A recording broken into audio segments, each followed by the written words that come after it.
I was watching my friend Maya prepare for a job interview the other day, and it was one of the most unsettling things I've ever seen. Maya is the kind of person who speaks with her whole body. Her hands are always moving, her eyes light up when she's excited, and she has this contagious, booming laugh.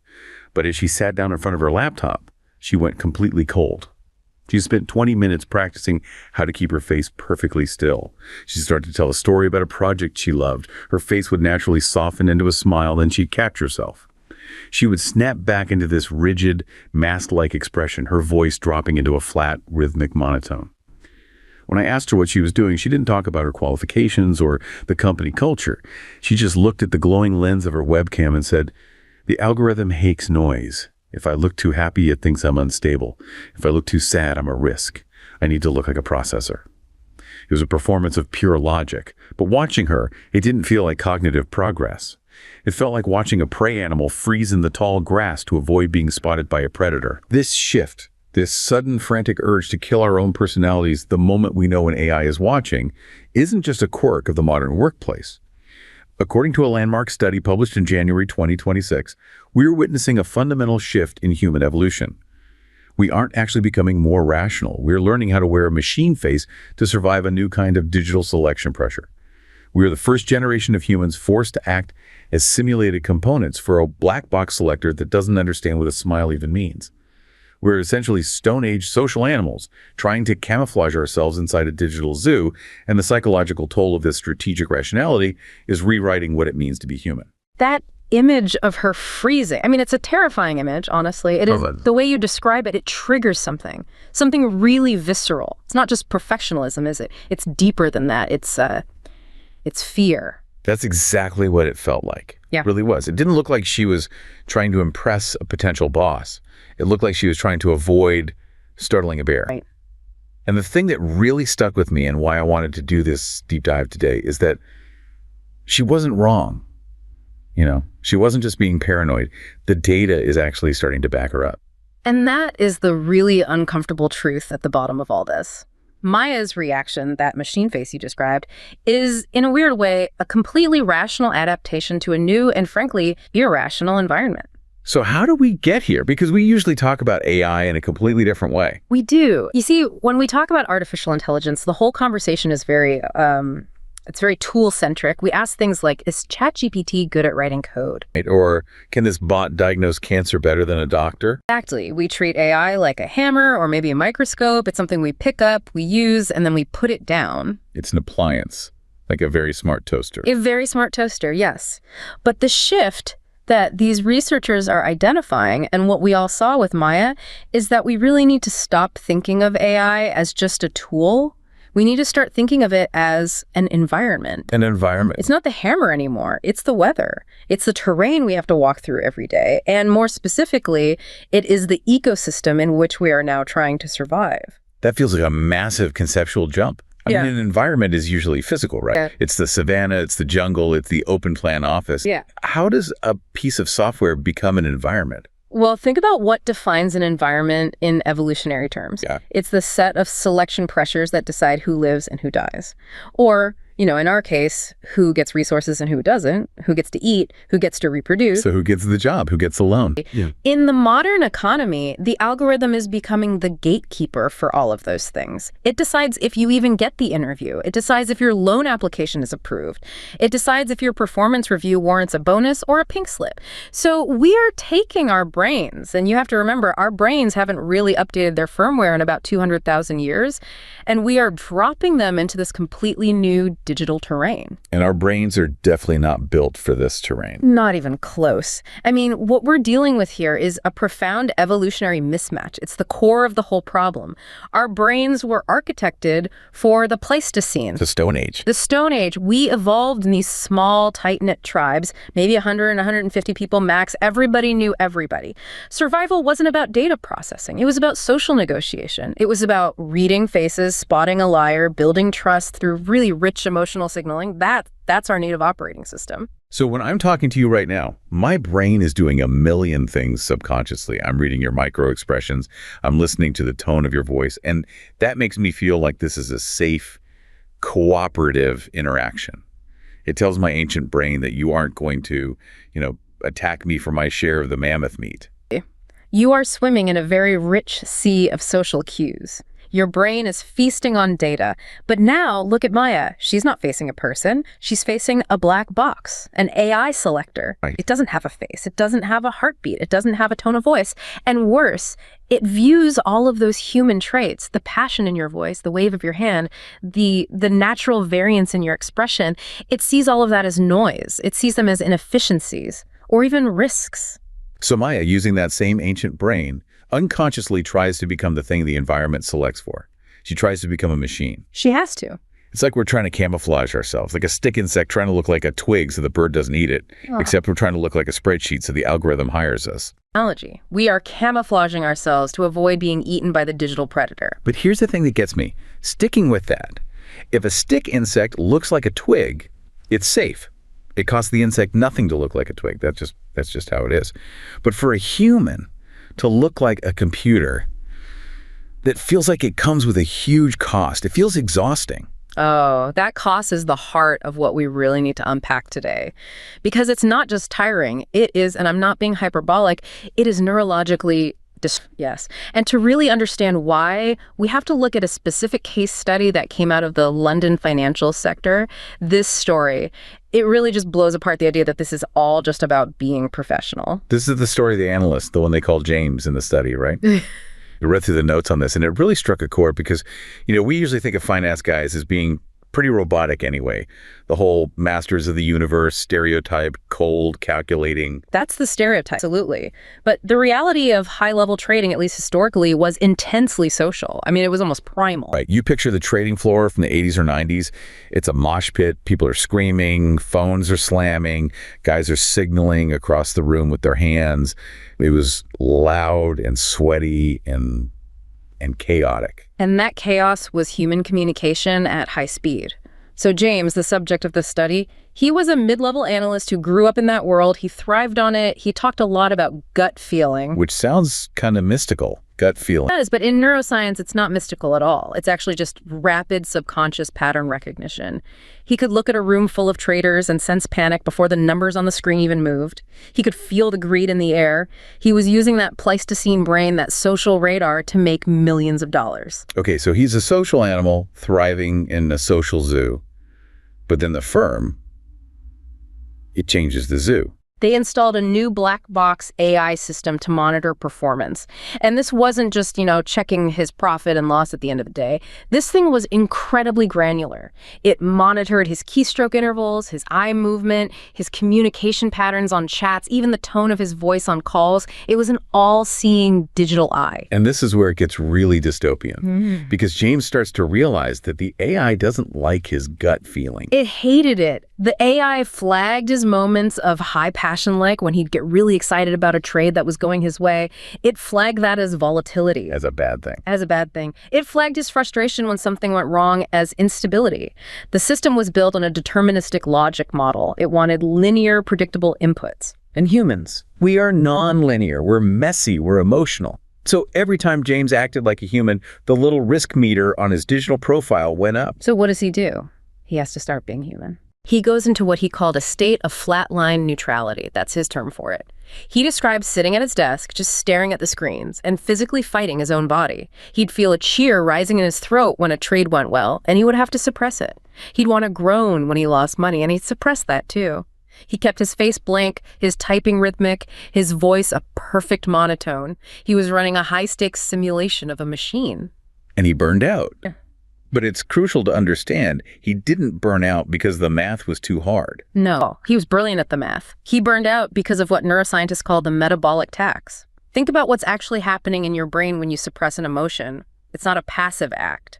It's an active, energy-intensive process. The prefrontal cortex has to work overtime. It's called inhibitory control. It sounds like driving with the parking brake on. That is a perfect way to put it. You can still drive the car, but the engine is screaming, the heat is building up, and you're burning fuel at triple the normal rate. James was spending something like 40% of his total brain power just acting like a robot. Which leaves a lot less brain power for actually being a brilliant analyst. It leaves almost nothing. He was cognitively exhausted before he even started his real job. I really want to dig deeper into the why of this. Why did James feel this overwhelming need to do this? Did his boss explicitly say, James, you need to stop smiling?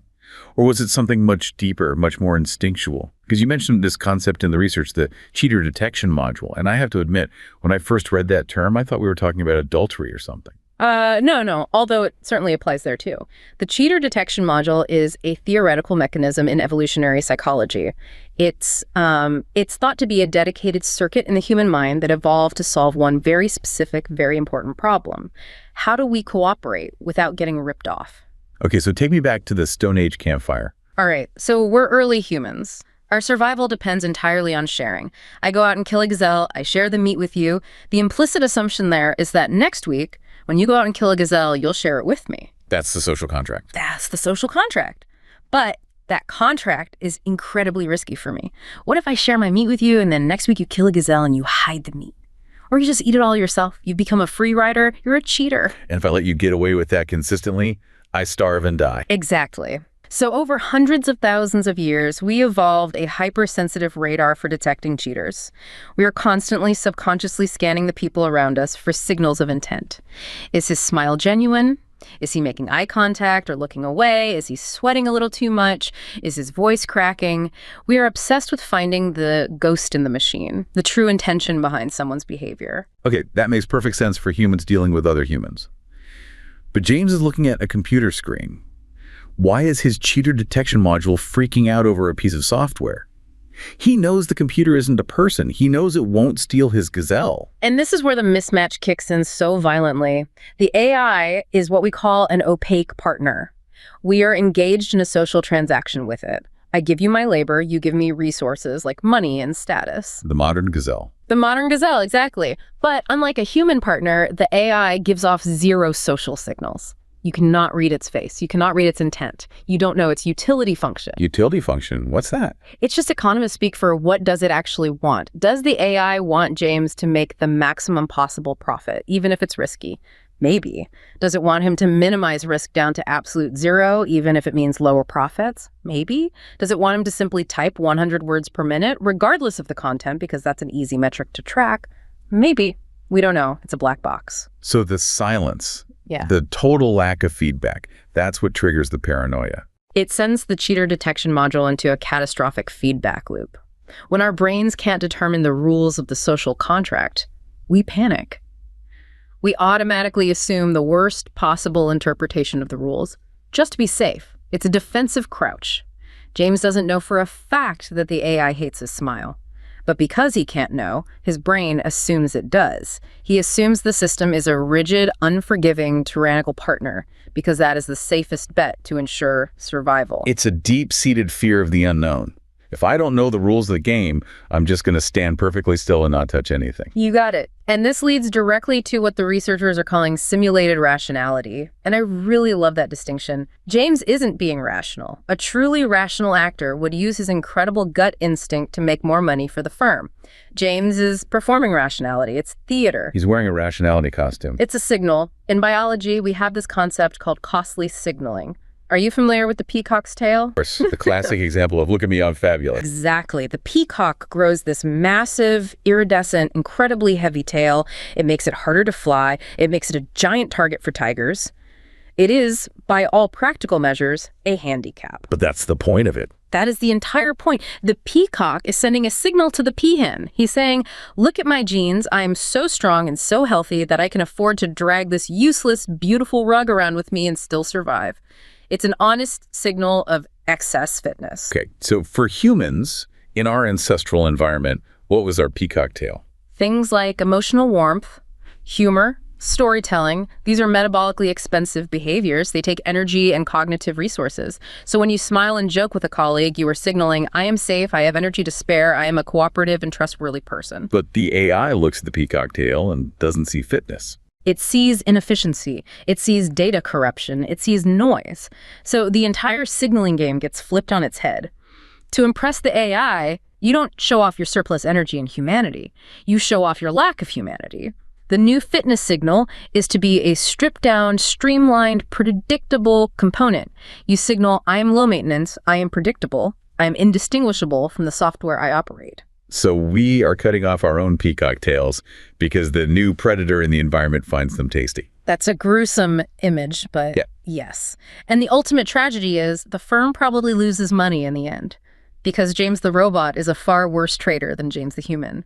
But James the robot is the one who survives the performance review. That is, man, that's just so bleak. But I suppose, at least in finance, you're mostly just dealing with money. If James burns out, maybe the stock dips a little, maybe he misses a bonus. But when you apply this exact same logic, this intense pressure to be a robot to other fields, the stakes get a lot higher. Much higher. I really want to talk about the medical story from the research, because this one actually made me angry. The surgeon, yes. This is where the concept of efficiency really starts to turn into a moral hazard. So to set the stage, we have a senior surgeon at a major metropolitan hospital. And she's not some rookie. She's a veteran, a leader in her field. And her whole career, her reputation, was built on what we call bedside manner. Which, contrary to what some hospital administrators seem to think, is a powerful clinical tool. We have decades of data showing that patients who trust their doctors, who feel heard and safe, they actually heal faster. Their bodies respond better. Their stress levels are lower. Cortisol levels plummet before surgery. They comply with medication regimens better. Empathy is medicine. It has a real physiological effect. Right, but then the hospital brings in the algorithm. They want to optimize patient throughput. God, I hate that word when it's applied to people. Throughput, like we're just burgers on a conveyor belt. It's the complete industrialization of care, a very Taylorist mindset. So this new system, it logs her every single move. It tracks how long she spends in the room with a patient. It tracks how many boxes she checks in the electronic health record system. And it generates an efficiency score for her. And, of course, holding a scared patient's hand isn't a checkbox. Listening to a family member cry isn't a data point. To the algorithm, those things are time theft. They are deviations from the optimal path. If the average patient consult is supposed to be 7 minutes, and she takes 12 minutes because she's trying to comfort a widow, the AI flags her as an underperformer. It flags her as a bottleneck in the system. And she describes this moment, which is just heartbreaking, where she's weeping in her car after a shift. Not because a patient died or a surgery went wrong, but because she spent her entire day cutting people off mid-sentence. She spent the whole day staring at an iPad instead of looking them in the eyes, all just to keep her efficiency score in the green. She said she felt like she was betraying her Hippocratic oath just to please a piece of software. This is the textbook, real-world definition of Goodhart's law. Okay, break that down for us. I've heard the name thrown around, but what is the actual law? It's named after a British economist, Charles Goodhart. The simple version, the one everyone quotes, is, when a measure becomes a target, it ceases to be a good measure. Can you give me an example? Oh, the classic story, which might be apocryphal, but it illustrates the point perfectly, comes from the old Soviet Union. The central planners in Moscow wanted to measure the output of a nail factory. So first, they decided to measure the factory's output by the number of nails produced. They told the factory manager, "We will judge you and reward you based on how many individual nails you make." So what did the manager do? He optimized for the metric. He ordered his workers to make millions and millions of tiny, microscopic nails. Completely useless, pin-sized nails. But the numbers looked fantastic. He made 10 million units, a hero of production. Okay, so the planners in Moscow realized their mistake. Right. So they changed the metric. They said, okay, forget number. From now on, we will measure your output by the total weight of the nails you produce. Oh, I think I see where this is going. The factory immediately switched to making gigantic 10-pound railway spikes, just a few massive, useless lumps of iron. They produced tons and tons of nail, but nothing anyone could actually use to build a house or a chair. That is hilarious, but it's also absolutely terrifying. Yeah. Because the surgeon is the factory manager. She is the factory manager. The hospital says it wants good patient outcomes. That's a noble goal. But the proxy metric they chose to measure that is speed and structured data entry. So the surgeon, to survive, optimizes for the metric. She produces speed, the 10-pound nail, but she stops producing care, the actual house. And this is what the study calls dubious signaling, right? Yes. She is sending a signal of competence to the machine. Look, I am fast. Look, my charts are full and complete. But it is a false signal regarding the actual quality of her work as a doctor. She is, against her will, becoming a better data entry clerk and a worse physician. And the really scary part is, the system rewards her for it. The AI gives her a good score. She might get a bonus. The AI would promote her. Meanwhile, the doctor down the hall who takes the time to actually listen, who's actually doing the better job by any human metric, gets flagged as inefficient and maybe even fired. And this is what leads to what the researchers call structural alignment failure. It's so important to understand that the AI isn't evil. We have to stop anthropomorphizing it. The AI doesn't hate patients. The AI doesn't want people to suffer. It just has a different goal. It just has a utility function that is fundamentally misaligned with human values. It optimizes for what is easily quantifiable, and empathy is, by its very definition, unquantifiable. You can't put making a patient feel safe into a spreadsheet. So we are building these massive, complex systems that actively purge the unquantifiable. We are scrubbing the humanity out of the system simply because humanity is messy and hard to measure. And when you scrub out that messy humanity, you create systemic fragility. Fragility. So, you'd think a system run by pure logic would be stronger, more robust. You would think so, but it's the opposite. Think about it this way. Algorithms are fantastic at routine. If A happens, do B. They're great at standardized procedures. But humans are fantastic at chaos. We are great at novelty. When something completely weird happens, a patient who presents with a constellation of symptoms that don't fit any textbook diagnosis, or a market crash that follows no historical pattern, the algorithm breaks.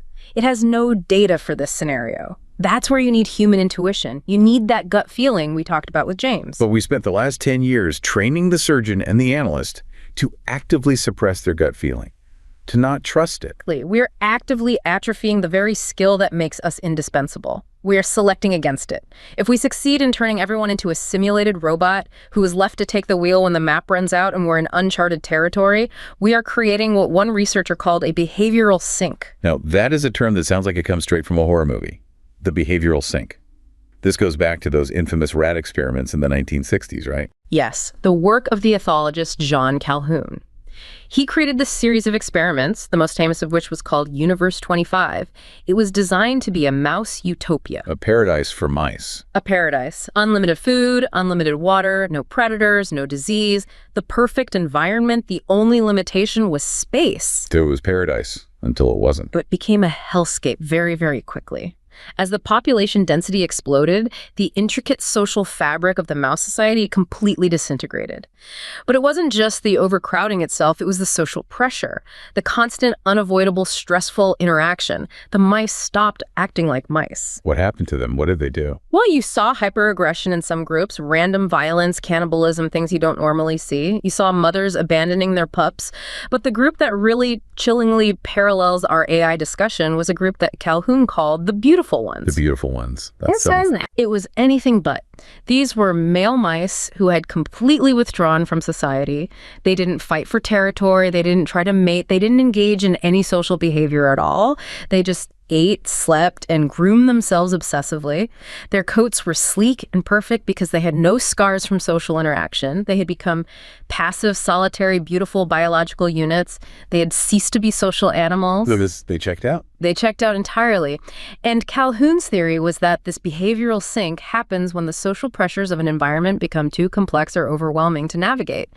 The animal just shuts down. And you think our modern offices, these digital environments we're creating, are becoming a kind of behavioral sink for humans? Just look at the machine face again. Look at James staring at a screen, afraid to smile. Look at the surgeon staring at her iPad, afraid to connect with her patient. They are withdrawing. They are becoming the beautiful ones. They are grooming their data profiles. They are keeping their metrics shiny and sleek and unscarred. But they have withdrawn from the messy, complex, and sometimes scarring work of being a human being in society. That connects so well, the algorithm. Yeah. It crowds out the psychological space you need to be human. So we shut down. We self-domesticate. We are turning ourselves into pets for the software. Sit, stay, generate clean data. We do it. We do it because the alternative in this new environment is starvation. This brings up another layer, though, a really important one. Because if we're all being forced to conform to a single specific type, this robotic, low-variance, emotionless processor, that pressure doesn't hit everyone in the same way. We have to talk about gender. We absolutely do. And I think it's important to preface this by saying we are looking at this through an evolutionary psychology lens. So we're talking about broad ancestral strategies. We are not talking about modern stereotypes. We are talking about how different groups have, on average, historically navigated status and survival, and how the AI completely warps and distorts that game. So let's look at the tech industry story from the deep dive packet. This was about a high-level female coder. She's brilliant, top of her field, but she found herself constantly fighting the hiring algorithms and the automated performance review bots. And what was the specific friction point? It was her communication style. She was, by nature, a collaborator. Oh. So in her emails, in her code comments, she used words like we, us, maybe we try this. She used softeners, she built consensus. Which, in a functioning human team, is a superpower. That's the social glue that holds the tribe together and gets things done. Exactly. But the AI flagged it as low confidence. It flagged it as inefficient. It saw the word maybe and assigned a risk penalty. It saw the phrase, could we get some help with this? And assigned a competency penalty. Because the AI is modeled on a very specific, very narrow, and frankly outdated definition of what leadership looks like, it consistently mistakes brute confidence for actual competence. So she did what Maya did, what James did. She stripped it all out. She started writing these clipped, aggressive, absolute sentences. Do this. This is the solution. I have deployed the code. She said she felt like she was performing a kind of hypermasculinity that even the men around her didn't actually possess in real life. She became a caricature of a 1950s boss just to satisfy a 2026 algorithm. This creates a really fascinating distortion in what we call status signaling. In anthropology, we generally distinguish between two fundamental paths to status: dominance and prestige. So break those down for me. Okay. I think I've always thought they were basically the same thing. Well, they're almost opposites. Dominance is the strategy of the silverback gorilla. It's I am big, I am strong, I'm scary, you listen to me or I will hurt you. It's status based on fear and coercion. Okay. And prestige. Prestige is a uniquely human path. It's the strategy of the wise elder or the skilled hunter. It's I have valuable skills, I have deep knowledge, I am generous with what I know. You listen to me because you respect me and you learn from me. It's status based on admiration and social utility. I would much rather be led by a prestige-based leader, be a dominance-based one. Most humans would, and for most of our history, prestige was the more stable path to leadership. But here's the problem. AI is terrible at detecting prestige. Prestige relies on nuance, warmth, mentorship, all of those soft skills. Those things are almost invisible to a sensor. But dominance is incredibly easy to measure. Did he use assertive keywords? Did he speak louder than others in the meeting? Did he take up more conversational time? So the AI pushes everyone, men and women, toward a dominant strategy. It pushes them towards a weird, hollowed-out version of dominance. It's not even real dominance because you aren't actually dominating other people. You are submitting to the system's rules, just aggressively. The female coder isn't being rewarded for her genuine ability to build a world-class team, which is a prestige signal. She is being rewarded for her ability to output commands without any noise. And it's not just the communication style, is it? It's also about availability. This is where the so-called motherhood penalty gets turbocharged by technology. The platform-mediated motherhood penalty, yes. This is a massive issue that's flying under the radar. Algorithms, especially in the gig economy and remote work, they love continuous data streams. They crave the worker who is always on. If you reply to a Slack message at 2 in the morning, the algorithm registers a high engagement score. That's a good signal. But humans have lives. We have bodies. And specifically, women still, in our society, often bear the brunt of caregiving. They have kids. They have to pick them up from school. They have to deal with them when they're sick. And that creates gaps in their availability. To a reasonable human boss, a gap is understandable. You say, hey, I'm grabbing the kids from school. I'll be back online at 8. The human boss says, cool, no problem. But the algorithm sees a data void. It sees a drop in the responsiveness score. It interprets that gap not as life, but as reliability failure. It effectively strips them of their visibility in the system. Exactly. I was looking at data from some of these big freelance platforms where the algorithm will automatically de-rank you if you don't respond to a client inquiry within an hour. If you are a mother dealing with a toddler's tantrum, you miss that 1-hour window. You lose your top-rated badge. You literally disappear from the search results. So to survive in this new environment, women have to pretend they don't have children. It goes even further than that. To survive, we all have to pretend we don't have bodies. We have to act as if we don't need sleep, as if we don't need to eat, as if we don't have dependents or frail parents. The algorithm wants a frictionless worker. And biology is friction. It's creating a monoculture of personality. Everyone, regardless of gender or background, ends up performing the exact same personality to survive. The processor. And that, from an evolutionary perspective, is the ultimate danger to the species. Evolution thrives on diversity. We survived the Ice Age because our tribes had risk-takers and cautious people. We had warriors and nurturers. We had people who shouted and people who whispered. That behavioral variety is our species' insurance policy against an uncertain future. It's like the Swiss Army knife approach to survival. If you only have a screwdriver, you're completely screwed when you encounter a corkscrew problem. Exactly. And if the algorithm forces us all to become screwdrivers, to become these high-throughput, low-variance processors, what happens when the environment changes again? What happens when we face a novel crisis that requires empathy or intuition or wild, reckless creativity? We won't have those tools in our toolkit anymore. We will have forgotten how to even use them. Wow. We've covered a lot of ground today, and I feel like my brain is rewiring itself just talking about all of this. We started with my friend Maya freezing in front of her webcam, realizing she had to essentially kill her own personality to get a job. A chilling image. From there, we looked at James, the finance guy, burning through his neurological battery just to look like he doesn't have feelings for a machine. We saw the surgeon sacrificing genuine patient care for efficiency. And we've seen how this immense pressure cooker is stripping away the unique strengths of different people, forcing us all into this gray, robotic mold. It is a sobering picture. There's no way around it. We are, at our core, Stone Age social animals. And we are trying to signal fitness to a black box that doesn't share our biology, doesn't share our history, and certainly doesn't share our values. We are in the process of abandoning the very traits, empathy, intuition, risk, warmth, that allowed us to survive the savannah, just so we can survive the server. It really makes me wonder about the long game here. We think of this as just work. Oh, I have to act professional on this Zoom call. But if we do this for 8, 10, 12 hours a day, for 40 years of our lives, what does that do to us? That is the final provocative thought, isn't it? Use it or lose it isn't just a clever saying, it's a fundamental biological rule. Neural pathways that aren't used get pruned by the brain. Behaviors that aren't rewarded by the environment eventually go extinct. So what are we losing? What's being pruned away? I believe we are witnessing the adaptation of Homo sapiens from a socially integrated animal into a highly specialized, performance-optimized component within a digital niche. This isn't just a technological shift, it's a biological one. The question is no longer whether we can beat the AI interview. The question is, what facets of our humanity are becoming vestigial organs in the process? Are we watching our own empathy wither away like the human appendix? Are we watching our intuition become as useless as our wisdom teeth? In the process of learning to mimic the machine, we might just be forgetting how to be the animal that built it in the first place.